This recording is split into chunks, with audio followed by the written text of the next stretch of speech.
Good morning. Welcome to Precalculus. Today we're going to talk about vectors. Today is Wednesday, 5:06. Suppose you are pushing a 100-pound crate up a 20-degree incline. Mathematically, we describe this quantity by magnitude and direction. The magnitude is 100 pounds and the direction is 20 degrees from the horizontal. Now, if you're saying, I don't get it, well, these are just some definitions. So here's a more formal definition. Magnitude is size, including the units. You might want to pause the video and write that down. I'll wait. Okay, and here's some examples. A magnitude of 50 miles per hour, which is your speed in a car. Well, your size is 50. The units are miles per hour.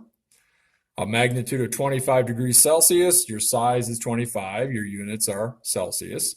So these are both examples of magnitude. Pause the video and copy this down as well.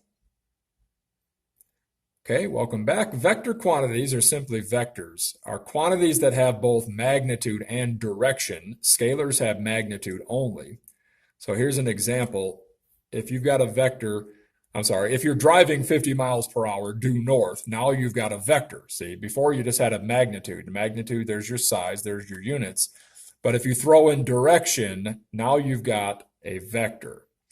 If you don't have direction, you have what's called a scalar. That's what it says up there. Okay, so sitting in a room of 25 degrees Celsius, magnitude is your 25 degrees Celsius, but there's no direction there. By the way, magnitude only for the scalar. If you're not going anywhere, that's why, because you're just in the room, so it's not a vector. We refer to a quantity with magnitude only as, like it says, a scalar quantity. When a line segment is assigned direction, its magnitude is its length, and it becomes a vector. Vectors have an initial and terminal point. So I would copy this in your notes. Pause the video. Okay, welcome back. If you didn't quite see that there's a thick arrow tip right there, put that in your notebook, okay, because that's the reason that's important. That's showing direction, see? These double bar symbols are magnitude symbols, double bars. So the magnitude of vector PQ is 5 centimeters. The magnitude has size and with the units. Magnitude of PQ, vector PQ is 5 centimeters. And by the way, the arrow over PQ means we read it as vector PQ. It has magnitude and direction. Determine if the following vectors are equal. Vectors are equal if they have the same magnitude, size and units, and direction. So just answer with a simple yes or no. Now, assuming that these two are the same length, maybe this is 4 centimeters and this is 4 centimeters. There's an arrow tip right there if you can't see, and there's an arrow tip right there. So yes, these two would be equal vectors. Same magnitude, same direction. But obviously these are not equal because they don't have the same direction. They might have the same magnitude, but if they don't have the same direction, they're not going to be equal vectors. Now, if you can't see, this one here has an arrow that one, and this one here that way. This one has an arrow this way, so no, they don't have the same direction, so they're not equal vectors. These have the same direction, but they don't have the same magnitude. They're not the same size, all right? Now, determining if vectors are equal, you use the distance formula to determine if vectors v and w have the same magnitude, size, and units. You might say, well, what's the units in this? Well, the units are just square units, okay, in this case. If they don't tell you what these represent, like inches or feet or something, you would just say square units. Or just as far as length goes, then units, yeah. Because square units would be like for area, but you could just say that many units over. All right, now, that being said, if you want to pause it and work ahead of me, you can. If you don't, I'll show you how we do this, okay? So pause the video, work ahead. All right, we're back. Now, I'm going to call this X right up here. I'm going to call this X1 and Y1, and this X2 and Y2, all right? And we're going to use, for vector V to find its magnitude, the distance formula, okay? X2 I let be -3, and I'm subtracting X1, which is -1, and we square that. We add it to Y2, which I assign to be -3, and I subtract Y1, which is +3, and we square that. Okay, so we've got the square root of two negatives make a positive. So negative 3 plus 1 is going to be negative 2 squared. Let me get this one out of the way, by the way. Just running out of room. Okay. And then you're adding negative 3 minus 3 is negative 6 squared. Okay, well, negative 2 squared is going to be 4. 6 squared is going to be 36. So the whole thing is the square root of 40. All right.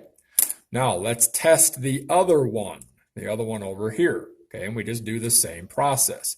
And we should get square root of 40 if indeed they are both equal. Okay, so for the one that says W now, we're going to do the same thing. I'm going to call this X1 and this Y1, this X2 and this Y2. It doesn't matter which ones you call X2 and Y2 and Y, X1 and Y1 as long as you're consistent. So because I picked X1 here with that 1, I've got to have Y1 there. If I have X2 on that 3, I've got to have Y2 right next to it. 3, 4 together, 1, negative 2 together. Okay. But you notice in the last one, I had X2 down here and X1 up there. It doesn't matter which direction that way. What matters is side to side. Okay, so X1, or X2 rather, according to the formula, same formula, is what? 3 minus the 1, and that's squared. And then you're adding the Y2, 4 minus the negative 2 squared.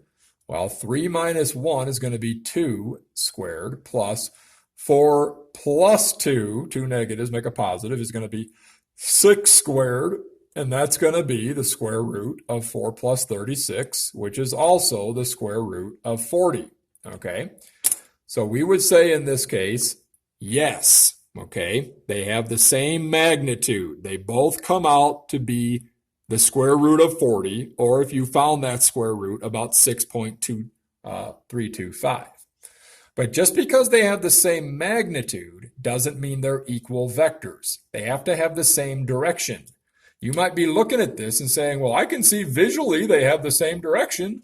Well, you don't know that until you know what? The slopes of the lines, right? Okay, so use the slope formula to see if they're going in the same direction. If one is veering off a little bit that way, it might kind of appear parallel, but it might not be parallel. Remember what we say parallel lines have the same slope? All right, so go ahead and figure those out. All right, did you get both of them to have a slope of 3? Because they both have a slope of 3, they're going in the same direction. They're rising and running in the same direction forever.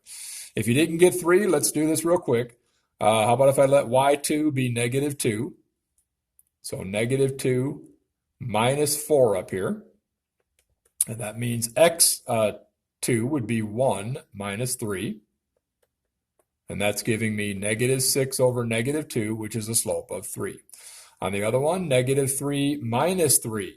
Negative 3 minus 3. And then negative 3 minus negative 1. Remember, two negatives make a positive. So we get negative 6 on top there, and we get negative 2, which is also a slope of 3. So again, they're equal vectors. These are equal vectors, okay? Equal vectors because they have the same magnitude and direction. Now, scalar multiplication is just simply meaning this. Take a given vector that's got an invisible 1 in front of it. Well, if I multiply that by 0.05, I'm going to shrink the vector, right? If I multiply by a negative 1.5, now we learn about negatives. Negatives switch the direction. Okay, it's also increasing the size, obviously, but because it's a negative, it's got a different direction. Multiplying by 2 is going to double the size only, keep the direction the same. So for your notes, pause the video, copy this down. Multiplying by a scalar other than 1 will affect the magnitude, size, and unit. I shouldn't say units. It doesn't affect the units, but that's what magnitude is. It's going to affect the size, but it will affect the direction if the scalar is negative. If it's negative, it's going to flip it around. All right. There's only 4 homework problems, so just do whatever you can on these ones right here. That should say 506, by the way. Okay, and there's no bell work. All right. So you guys have a good night.